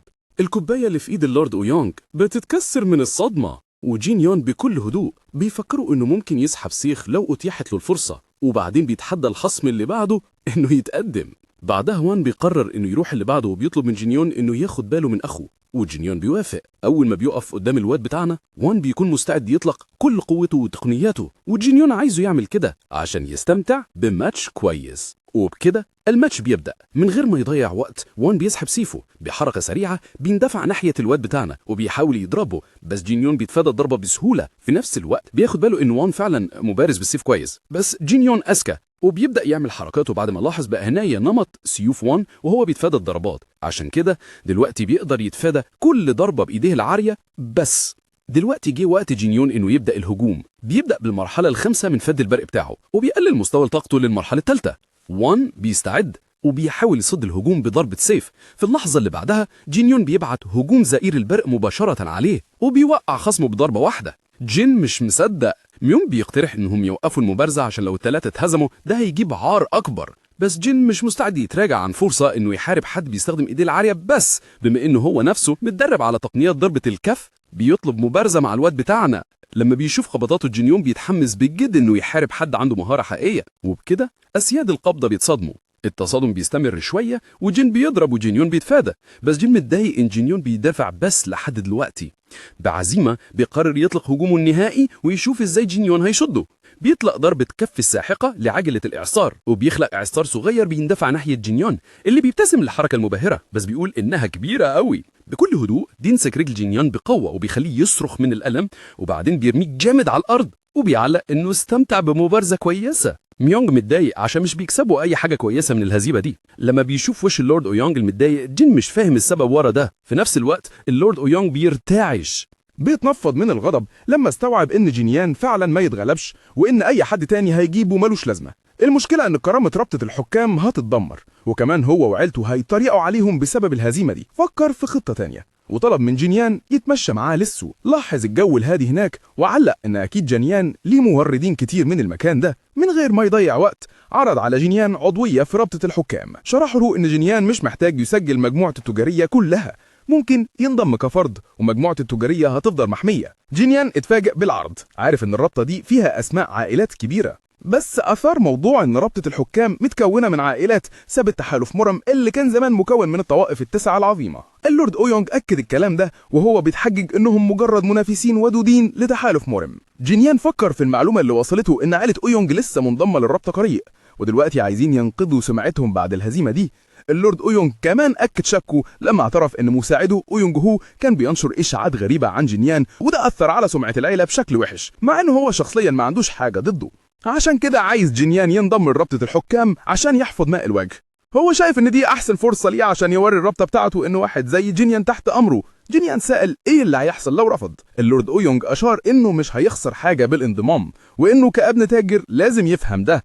جينيان رد عليه انه ملوش دعوه بجماعه فنون قتاليه عاديه وهو مش ناقصه فلوس، وبعدين صرفه وانهى الحوار. ساعتها أويونج اتعصب بجد وهدده وساله اذا كان عايز مجموعته كلها تتذبح، وده وقف الولد بتاعنا اللحظه. أويونج حذره انه عنده قوه كافيه عشان يمسح المجموعه التجاريه كلها مع الحفاظ على حياه جينيان وتحويله لعدو الشعب، وساله اذا كان جينيان فاكر نفسه قوي كفايه لوحده عشان يسحق عائله كامله، فما بالك برابطه الحكام. قبل ما يقدر يكمل تهديده خد لكمة قوية من جينيان اللي حذره انه هيقتله الأول وبعدين هيمسح عيلته كلها بعد كده. وبعدين ده حتى بيقول انه هيلبسها في اكبر ولد لأويونج وبيحذره اللي احسن لأويونج ما يختبروش. ومع ذلك اللورد أويونج لسه عنده بجاحة يسمي كلامه ده اقذر كلام سمعه في حياته ويتهمه انه راجل ما عندوش لا حياء ولا كرامة. يقوم مطلع الضربة العريضة المسمومة بتاعته، ودي تقنية متخصصين أويونج متدربين عليها عشان يضربوا بيها قادة العشائر الأربعة الكبار، وهو واثق إنه حتى بكل قوته جينيون مش هيقدر يستحمل الضربة دي، بس بيتجمد لما يدرك اللي جينيون بيطلع منه ضربات برق بتلتهم السم بتاعه.